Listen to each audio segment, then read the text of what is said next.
everyone! Again, welcome ulit dito sa aking channel. And today's vlog mga beshies, isang bagong loan up pa rin itong i-share ko sa inyo na magpapahiram daw sa atin hanggang 50,000 pesos. At meron itong ino-offer na loan terms na hanggang 4 months at 0.05%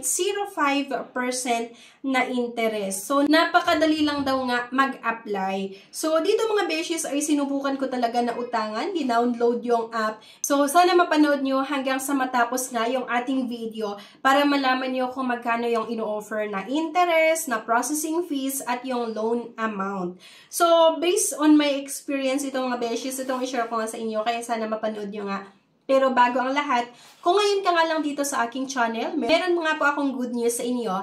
Kasi sa mga video na ina-upload ko po, ako ay nagpapag-giveaways hanggang 10,000 pesos. So, ang kailangan nyo lang gawin ay i-comment kung ano yung napanood mo nga. Maaring magbigay po ako ng 1,000 pesos, ng 500, 200, or 100 pesos. So, mamimili po tayo ng winner via YouTube comment picker. Kapag may nakita po kayo na nakalagay sa mga ina-upload ko na videos sa thumbnail na cash giveaways or cash winner announcement, ay sana panoorin nyo kasi nagalagay ko po doon yung mga name or yung name ng winner na mabibigyan sa ating pa-cash giveaways nga.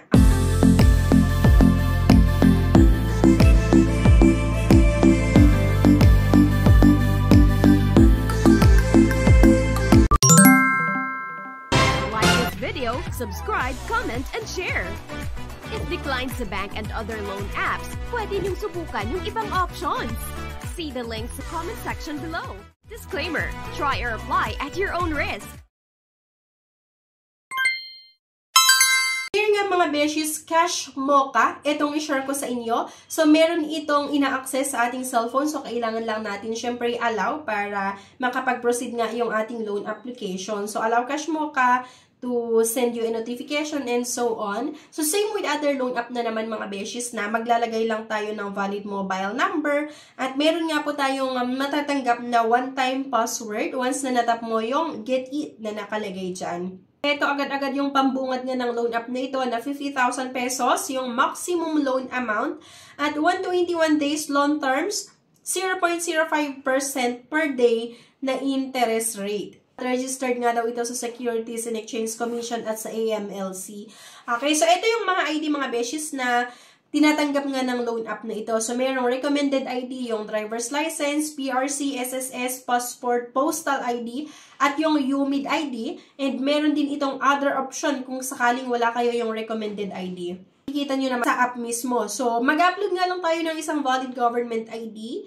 So, ayan, pipicturean lang natin syempre yung ID na available na meron kayo based nga doon sa ID na tinatanggap ng loan app na ito. Meron pang face verification or facial verification. So, itatapat nga lang natin syempre yung cellphone sa ating mukha at follow lang natin yung instruction. Basic identity information kung saan kailangan daw natin sagutan nga itong gender, ayan, male or female, yung marital status, single, married, or widowed, and educational level, and email address, at yung loan reason. Ano ba yung reason nyo kung bakit daw kayo mangutang dito? So, sa akin, business startup yung nilagay ko. Next nga ay yung job information. So, improve job information and enjoy more services. So, years of tenure. For example, 5 years yung nilagay ko dyan, occupation, yung business phone number, at syempre, yung monthly salary. After nun, yung urgent contact person or personal references. Maglalagay lang tayo dito mga beshies kung sino yung gusto nyo nga na maging personal references. It's either yung kapamilya nyo or mga kaibigan. Lima, yung hinahanap nitong loan app na ito. Lagay lang natin syempre yung relationship at yung contact information. Itong account management. So, kung saan natin gustong matanggap yung loan proceeds, pwede sa e-wallets or via bank. So, sa akin kasi GCash yung nilagay ko dito mga beshies. Lalagay nga lang natin yung first name, yung middle name, at yung last name, at yung e-wallet account. Ayun na nga. Okay nga daw itong loan application ko. So, ang unang offer sa akin ay 4,000 pesos. Meron silang nilagay na loan terms na 4 months or 121 days na payment terms. Installment ko daw ay merong nakalagay dito na 2 period. Sa 4,000 pesos na loan amount na first offer nga nitong Cash Mocha or Mocha Cash, merong itong installment na 2 periods. Dito sa 4,000 pesos, meron itong upfront service fee na 1,520 pesos. So, ibig sabihin mga besh, hindi ko matatanggap ng buo yung 4,000 pesos kasi nga merong upfront service fee na 1,520.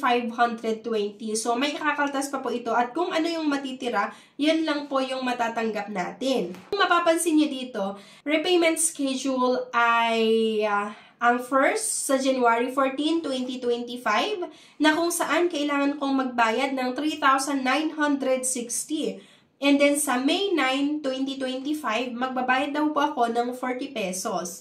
So, ibig sabihin mga beshies, parang eme-eme lang nila itong 40 pesos na nakalagay na babayaran ko daw sa May 9, 2025 kasi ang due date ko talaga ay 7 days lang, which is sa January 14, 2025. Ayan, parang nilagay lang nga nila itong 40 pesos na babayaran ko sa May 9, 2025 para lituhin kayo, para kunwaring mahaba yung loan terms pero hindi pala. Kasi dito pa lang sa first payment natin na within 7 days sa January 14, 2025 nga ay magbabayad agad-agad ako ng 3,960. So halos bayad na po talaga ako ng utang dito kasi kung mapapansin nyo hindi naman matatanggap ng buo ng 4,000 pesos kasi may upfront service fee na 1,520, ikakaltas pa po nila ito at kung ano nga yung matitira doon sa mga fees, ayun lang po yung matatanggap ko. Okay? So, isang loan app na naman mga beshies na hindi ko nire-recommend sa inyo. Okay? Dahil nga po malaki pa rin yung service fee niya at napaka-short term lang within 7 days. Do, meron nga silang nilagay dito na May 9, 2025 na 40 pesos lang. Pero eme-eme lang ito para masabing mahaba yung loan terms. Pero kasi within 7 days talaga yung payment terms or bayad na talaga ako sa babayaran ko na 3,960 within 7 days. Okay? So, para lituhin lang tayo sa ganitong ginagawa nila na maglalagay ng babayaran within 4 months, ganyan, para masabing mahaba yung loan terms, pero hindi pala kasi 40 pesos lang naman yung babayaran ko sa May 9, 2025, diba? So, ayan. Within 7 days, kailangan kong magbayad ng 3,960. So, isang loan app na naman na napaka-short term lang, malaki yung service fee, kaya hindi ko nire-recommend sa inyo, pero kagaya nga nung paulit-ulit kong sinasabi na desisyon nyo pa rin, option nyo pa rin yan kung gusto nyo subukan na umutang sa loan app na ginagawan ko ng aking honest review after nyo na mapanood yung video, after nyo na malaman yung interest, yung processing fees, at yung loan terms, yung iba't ibang mga charges at kung magkano yung pwedeng mahiram, di ba? Halos yung mga nagagawan ko ng aking honest review ng mga loan shark, puro short term lang talaga. So, hindi ko nire-recommend yung loan app na ito, pero nasa sa inyo pa rin yung decision nga kung uutang ba kayo or hindi. So, ano sa tingin nyo mga beshies? Okay ba utangan itong Cash Mocha or hindi? Sana i-comment nyo po yan. At kung meron kayong experience, is either maganda man or hindi sa Cash Mocha, sa collector nila, nung na-approve ng inyong loan application, nung due date nyo or nag-pass due nga, sana i-comment nyo kung meron kayong experience, maganda man yan or hindi, para mabasa ko din at mabasa ng mga iba na nagbabalak palang sumubok na umutang sa iba't ibang mga pautangan online or dito nga sa Cash Mocha. At mabigyan din natin sila ng idea ng babala para makapag-decide sila kung itutuloy pa ba nilang umutang or hindi. Ayan lang. So anyway, thank you for watching. Please don't forget to click the subscribe button. Sana i-like nyo din po yung video at huwag niyong kalimutan na i-share. Thank you guys at see you sa aking next vlog. Bye-bye!